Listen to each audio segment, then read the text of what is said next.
नमस्कार। आज के आमी आलोचना करब ग्रिनेलिया रोबास्टा এই হোমিওপ্যাথিক মেডিসিনটা সম্পর্কে। এই মেডিসিনটা বিভিন্ন ধরনের যে রেসপিরেটরি ডিজিজ বা শ্বাস প্রশ্বাস ঘটিত যে বিভিন্ন রোগ তার উপর খুব ভালো কাজ করে। যেমন এটা ব্রঙ্কিয়াল অ্যাজমার উপর খুব ভালো কাজ করে, এটা ক্রনিক ব্রঙ্কাইটিসের উপর খুব ভালো কাজ করে, এটা কার্ডিয়াক অ্যাজমার উপর ভালো কাজ করে। কার্ডিয়াক অ্যাজমা অর্থাৎ যেখানে হার্ট ঠিক মতন পাম্প করতে না পারার কারণে যখন লাঙে কনজেশন হয় এবং এর ফলে যখন শ্বাস প্রশ্বাসে কষ্ট হয় সেক্ষেত্রে এটা খুব ভালো কাজ করবে এবং এটা ব্রঙ্কো নিউমোনিয়ার চিকিৎসার ক্ষেত্রেও ব্যবহার করা হয়। এই মেডিসিনটা শরীরের আরও বিভিন্ন অর্গানের উপর ভালো কাজ করে, যেমন এটা হার্টের উপর ভালো কাজ করে, এটা কিডনির উপর ভালো কাজ করে, এটা স্প্লিনের উপর কাজ করে এবং এটা স্কিন বা চামড়ার উপরেও কাজ করে।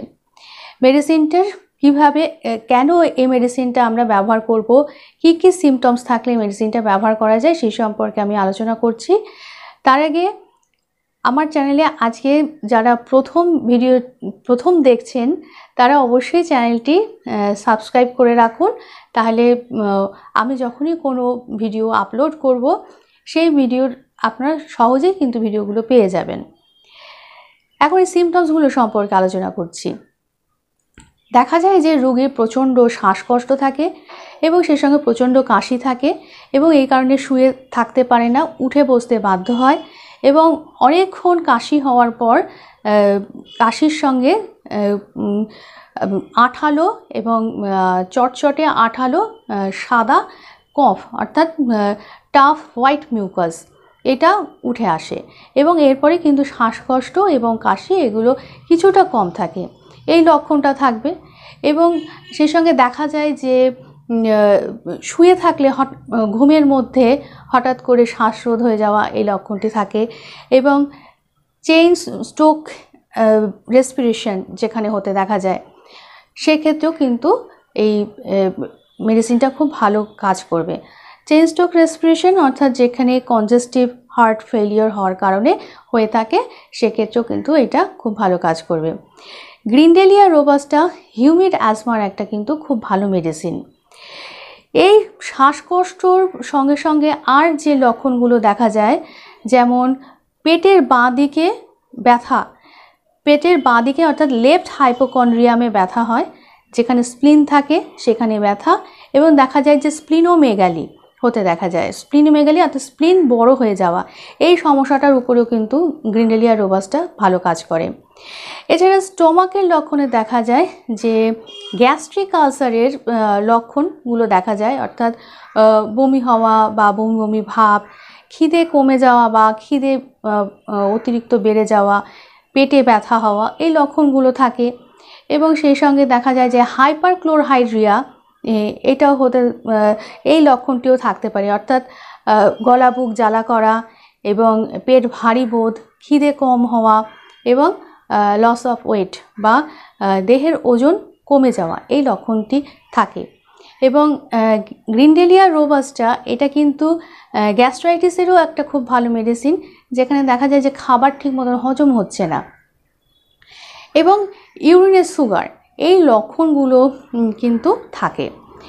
সেই সঙ্গে হার্টের সিমটমসে দেখা যায় যে হার্ট রেট প্রচণ্ড বেড়ে যায় এবং সেই সঙ্গে চেস্টে পেইন, বুকে প্রচণ্ড ব্যথা এবং শ্বাস প্রশ্বাসে কষ্ট হওয়া, এই লক্ষণগুলো থাকবে। এবং হার্ট অ্যাটাক হওয়ার পরে যখন হাত পায়ে অবশ ভাব বা পক্ষাঘাত এইরকম যখন শুরু হয় সেই ক্ষেত্রেও কিন্তু গ্রিনেলিয়া রোবাস্টা যদি ব্যবহার করা হয় বিশেষ উপকার পাওয়া যাবে। এছাড়া যেখানে হাই ব্লাড প্রেশার হতে দেখা যায় এবং সেই সঙ্গে অবশ্যই কিন্তু রেসপিরেটরি যে সিমটমসগুলো বললাম শ্বাসকষ্ট এর থাকবে, সেক্ষেত্রে গ্রিনেলিয়া রোবাস্টা খুব ভালো কাজ করবে। এছাড়া কিডনির যে লক্ষণ দেখা যায় তাতে দেখা যায় যে ক্রনিক ম্যালেরিয়া হওয়ার পর যখন ইউরিনে বা প্রস্রাবে যখন রক্ত আসে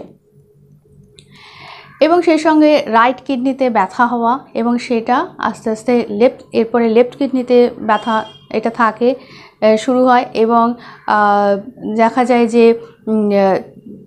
স্যাক্রামে স্যাক্রামেও একটা ব্যথা থাকে, যেটা স্যাক্রাম কি, যেটা লাম্বার ভার্টিব্রার নিচে এবং পেলভিসের মধ্যে যে বোনটি থাকে সেইখানে ব্যথা, এই লক্ষণটি থাকে।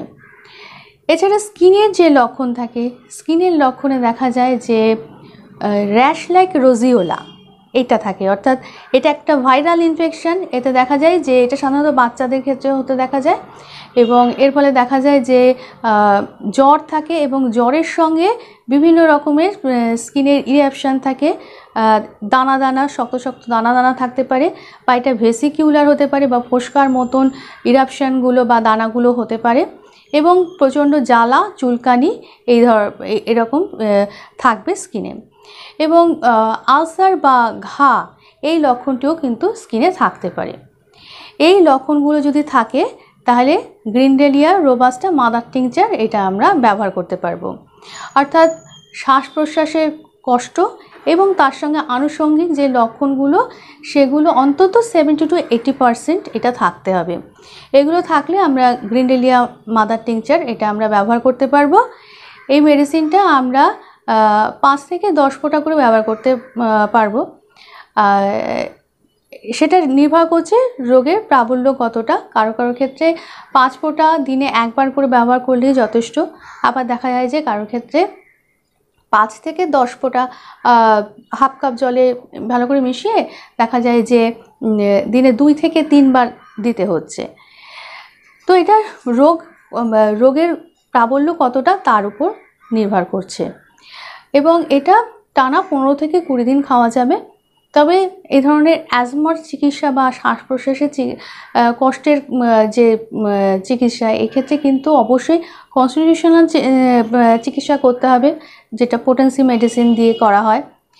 সেইগুলোর সঙ্গে প্রয়োজন মতন এরকম মাদার টিংচার গ্রিনডেলিয়া রোবাস্টা এই সিমটমস বা লক্ষণ অনুযায়ী এটা আমরা ব্যবহার করতে পারবো। আজকে আলোচনা এই পর্যন্ত। পরবর্তী ভিডিওতে আবার আরেকটি মেডিসিন নিয়ে আলোচনা থাকবে। সবাই ভালো থাকুন, সুস্থ থাকুন। নমস্কার।